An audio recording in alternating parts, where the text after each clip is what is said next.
Eu quero entrar um pouquinho depois nessa parte da diferença entre cada persona, né? Por exemplo, aquele cara que ele quer abrir a empresa, que quer começar um e-commerce, e depois o cara que já, de repente já é um produtor e quer internacionalizar, tá? Mas eu queria entender ainda, nesse processo, a gente está falando assim, pô, é uma economia boa, é uma economia forte, tem muita empresa, beleza. Quando daqui a pouco o empreendedor ele pode olhar para isso, ele pensa, tá, mas se já tem tanta empresa lá, se já é tão forte, já deve ter muito mais concorrência. Então, como que é para esse cara, assim, que dicas vocês dariam, que vantagens vocês enxergam, por exemplo, de um brasileiro abrindo um e-commerce de suplemento? Porque pensa no seguinte, o cara é um brasileiro, lá tem um americano que vende suplemento, mas eu sou um brasileiro e vou vender suplemento. Tá, mas faz sentido eu, como brasileiro, e vender suplemento lá, que eu não entendo nada, que eu não conheço a persona, não conheço o dia a dia? Exatamente. Essa é uma pergunta que eu recebo direto, né? Mas não é muito concorrido, porque eu vejo tanto produto lá. Eu falo, sim, mas você já viu os carrinhos do supermercado das pessoas? Boa. E que eles têm o dobro da população e que eles têm 10 vezes a renda média. Então, cara, se você brasileiro não vender, pode ficar tranquilo, um chinês, um indiano, Alguém vai vender. Alguém vai. um chinês australiano, entendeu? Alguém vai vender. Entendi. E não, as oportunidades do mercado americano não estão exclusivas aos americanos, entendeu? Isso não. Os Estados Unidos não é uma economia fechada. O Brasil é uma economia fechada. A gente não dá conta disso.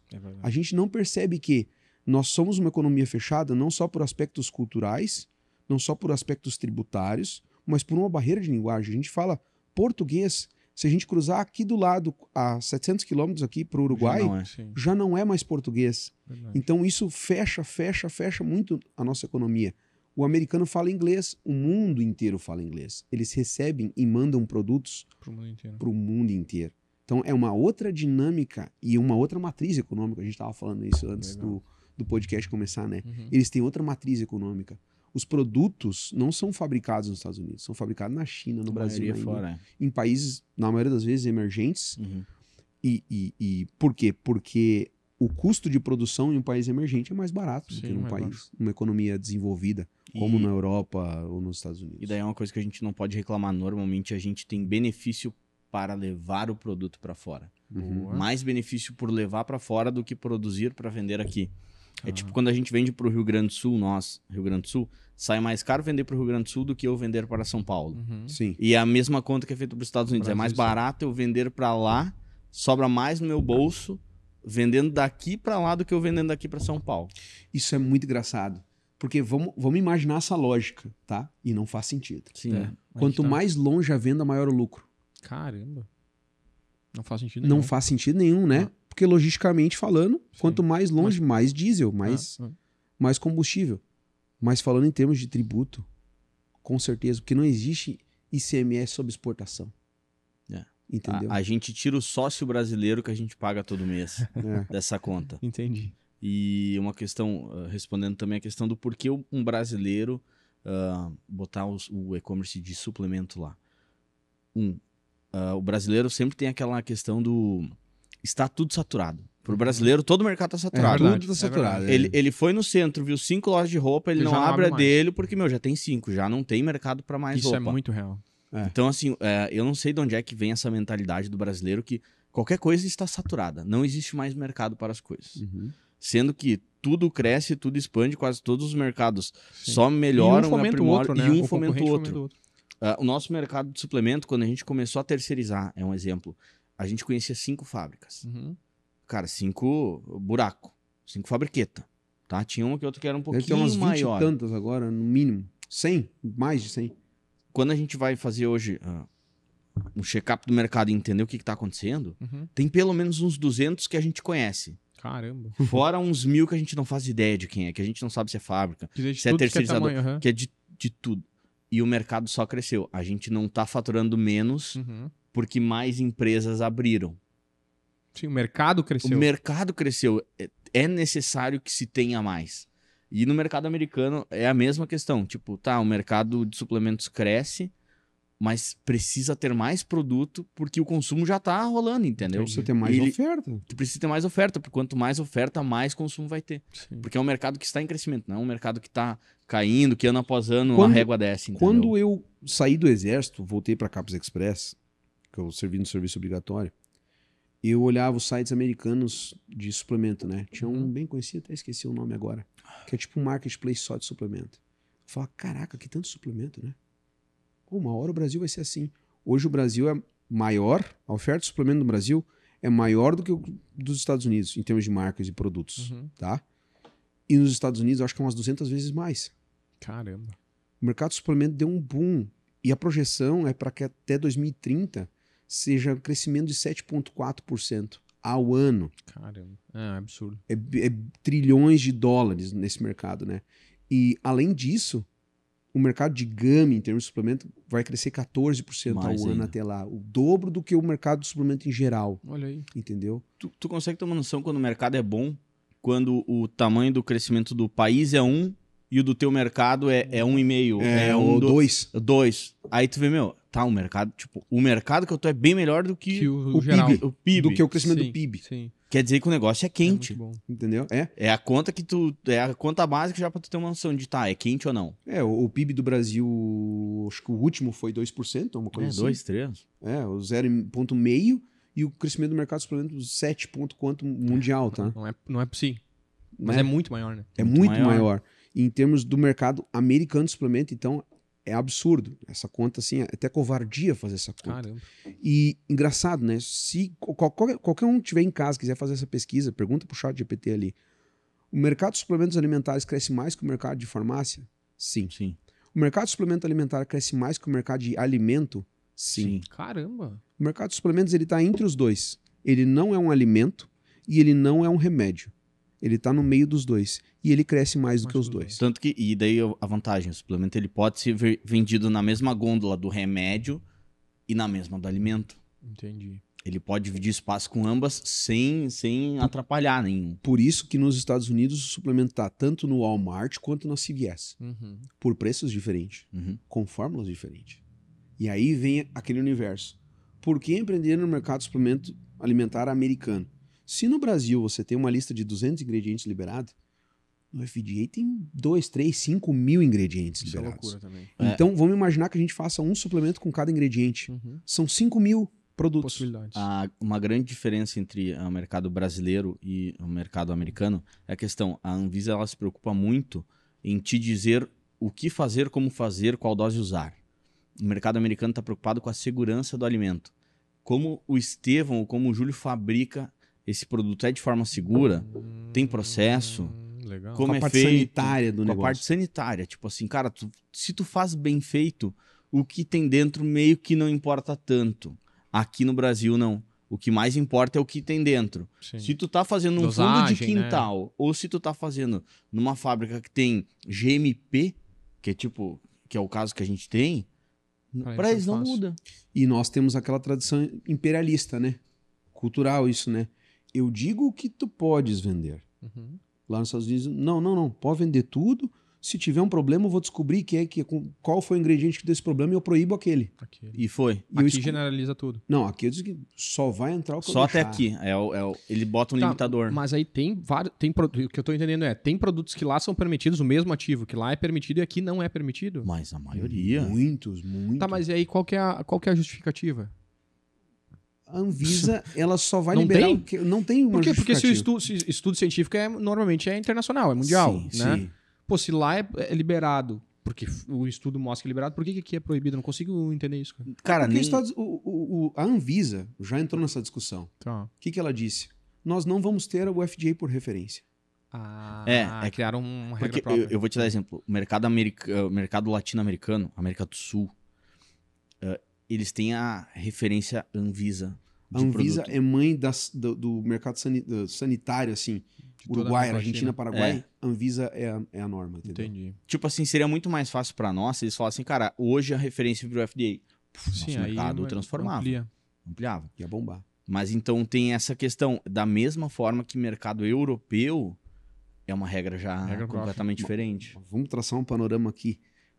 Se hoje a Anvisa chegasse e dissesse assim, hoje nós vamos se regular pelo FDA, nós vamos seguir as normas do FDA, nós vamos fazer um copia e cola aqui, porque lá deu certo, isso não ia ter impacto só no mercado de suplemento. Não, ia ter muita Entendi. Porque ele coisa. regula Sim. comida É tudo. e drogas, né? Remédios. Droga no entendi, sentido, entendi. tipo, Sim, CBD, que lá pode, aqui Entendi. é só... Sim, Tu muda muito. imagina É, 200 seria milhões de absurdo. habitantes com um portfólio de milhões de produtos novos entrando no mercado. São indústrias com oportunidade de emprego, etc, etc, etc. Então, até o mercado farma, que já é gigante, Explodiria. tipo, Explodiria, exponencial. Mas isso é tão difícil de acontecer quanto o jurídico brasileiro chegar e dizer o seguinte: hoje as leis do Brasil vão ser as Sim. leis dos Estados Unidos. Jamais. Ninguém vai quer, acontecer. ninguém quer Ninguém largar vai o fazer osso. isso. Não Ninguém vai quer largar o acontecer. osso. Isso Caramba. É. Tá. Não temos o que fazer, então. Vamos para a próxima etapa. Mas eu queria entender isso. Por que acontece isso? Em termos de expertise de mercado, que eu acho que daí também tem um gancho bacana para o brasileiro em comparação ao mercado americano. Eu lembro de a gente já ter conversado isso até em reuniões da CAPES mesmo, onde nós, como brasileiros, por justamente todas essas limitações, burocracia, dificuldades, a gente acaba sendo mais criativo do que muitos outros, não só que o americano, mas no geral, assim, do que muitas outras culturas, porque A gente tem tanta barreira pra quebrar não, que a gente a tem gente que dar um evoluiu jeito, muito. né? E Sim. necessidade também. Porque, Sim. pô, nosso poder de compra é extremamente baixo e tudo mais. Então, assim, a gente tem que achar formas de... O jeitinho brasileiro tem um lado positivo. Muito. Porque ele nos ensina a achar formas que não estão na cara, não são tão convencionais, né? Uhum. Nesse sentido, tem o lado ruim também. Então, assim, em relação a um americano que tem uma empresa, um e-commerce e tudo mais, está vendendo, eu acredito que um brasileiro vai ter muita frente. Ainda que tenha barreiras em relação à cultura e tudo mais, nós estamos acostumados a criar muito mais soluções. Então, me parece que a gente vai ter uma expertise maior, vai conseguir gerar muito mais soluções frente às barreiras culturais, de idioma e tudo mais. O que vocês podem me dizer sobre esse ponto? Isso é uma coisa até engraçada de se pensar, né? Mas empreendedores brasileiros que eu levei para feiras, né? E-commerces de suplementos que foram para feiras fora, falaram a mesma coisa para mim. Nós estamos muito à frente deles. Isso é loucura. Sim. Tá, mas como assim tu tá mais à frente, tu fatura menos? Cara, eu tô mais à frente em termos de técnica, não em termos de faturamento, não em termos de performance. Por quê? Porque aqui a regra do jogo não me deixa ter performance. Sim. Sim, Então, aqui quando tu tudo é muito expande, limitado. tira o cara, né? Tira esse cara dessa regra do jogo e coloca em outra regra do jogo, Vira um gênio. vira um gênio. O Ayrton Senna não seria o Ayrton Senna se fosse proibido pilotar na chuva. É verdade. Vamos lembrar disso, É verdade. né? O Usain Bolt não seria o Usain Bolt se fosse proibido, sei lá, usar o uniforme, o tênis, a regra que ele utilizava para ser. Então, a gente tem que levar muito em consideração isso, né? E isso faz o diferencial. Por que o brasileiro vai estar na frente em termos de técnica? Para tu arrancar R$ 5,60 de um brasileiro, é mais difícil do que tu arrancar $1 de um americano. Tá? Então, qualquer venda que tu tenha que fazer aqui no Brasil, tu tem que argumentar mais, com mais objeções e com mais sensibilidade a preço do que lá. E essa é a lógica. Entendi. Essa é a regra do jogo. Tu tem que te esforçar mais, porque o dinheiro para aquela pessoa é mais sofrido, é mais doloroso Sim. e ela tem Um mais conhecimento objeção. muito maior. Porque tu pensa assim, aqui no Brasil tu vai vender um produto, vai vender o teu café. Vai fazer 3 pacotes de café sem conto. Agora tá mais valorizado, 150 pila. Tá caro o café. Subiu.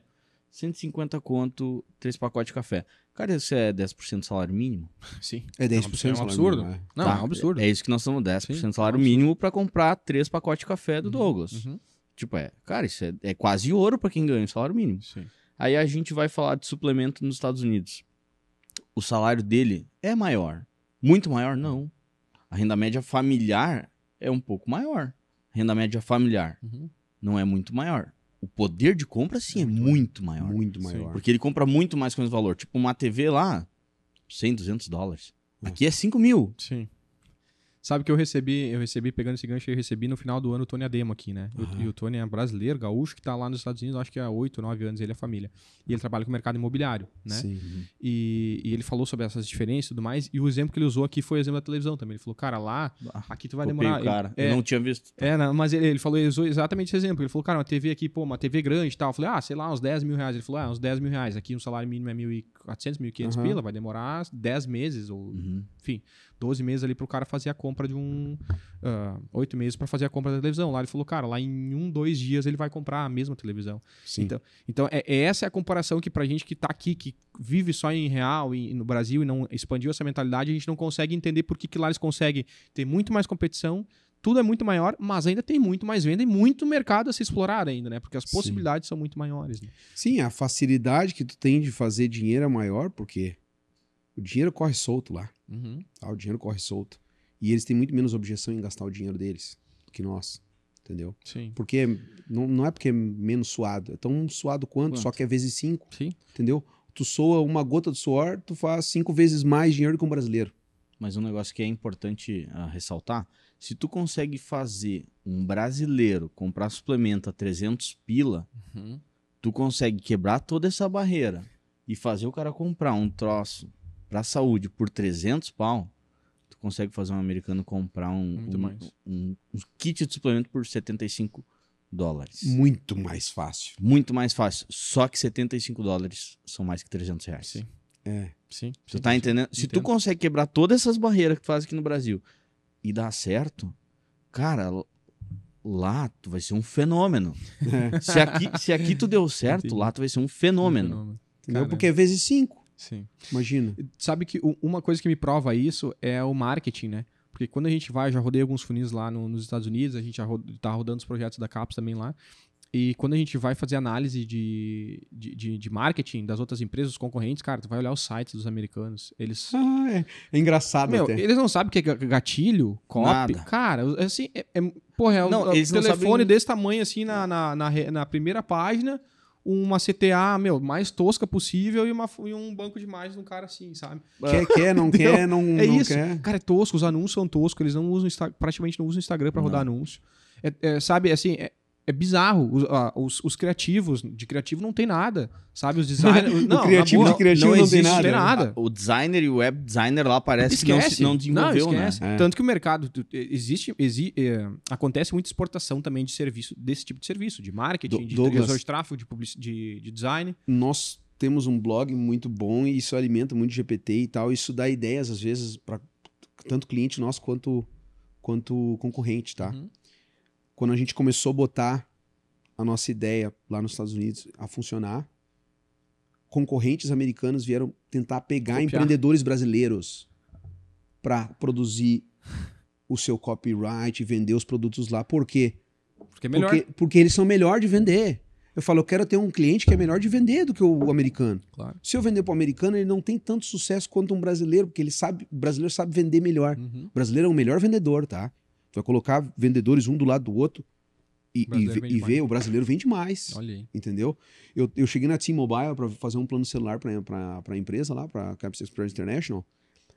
Aí o pessoal falou assim, ó, tá, eu vou te passar aqui a nossa melhor vendedora. Ela me chamou. Como é que era o nome dela? Gabriela. Não, é possível. Brasileira. Olha aí. Começou a conversar comigo em português. Muito bom. Entendeu? Se eu não comprasse dela, eu ia me sentir culpado até, porque o argumento de venda dela era bom. Era bom. Cara. Entendeu? Então... Desculpa interromper, eu fui num rola, fazer um rola de jiu-jitsu, e aí rolei lá com um cara brasileiro e tal, né? Esse meio jiu-jitsu, né? Cheio de brasileiro. E aí o cara falou, cara, eu tenho uma marmoraria aqui, comecei de baixo, comecei como pedreiro aqui, e aí eu abri essa marmoraria, me apresentou, que empresa fantástica lá, cheio de funcionário americano e tal, 2 Ferrari na garagem, que casarão, o cara ficou milionário lá, entendeu? Por quê? Porque o brasileiro, ele é mais ousado. E nessa ousadia, nessa dificuldade, né, ele se torna mais capacitado. Total. Vamos lembrar aquele filme dos 300 lá, né? O que eles faziam pro soldado ficar mais capacitado? Jogava eles no meio da selva. Jeito, Te vira. Sim. E aqui nós estamos numa selva. A gente vive na selva. É tudo contra. Dos negócios né? Tipo, quando tu É empreende no triste, Brasil... eu tô rindo, mas é triste. Poxa vida. Tudo é contra ti. No Brasil, empreender e sobreviver é vencer. Tu pode até estar, tipo assim, financeiramente falido, mas se tu consegue manter a tua empresa em pé, tu tá vencendo. Talvez tu vai conseguir dar a volta nisso. Então aqui, cara, tu vive já na selva. É verdade. É aquela coisa, o cara que no Brasil conseguiu ter um carro legal, uma casa legal, ele venceu na vida. Isso. Lá não, lá é o básico, é o comum. né? É o comum. É o comum. O nosso, às vezes, quase auge daquilo que a gente imagina da nossa melhor possibilidade. Lá, tipo, é como o cara começa, é o normal. É a base. É a base. Não, o jogo é diferente.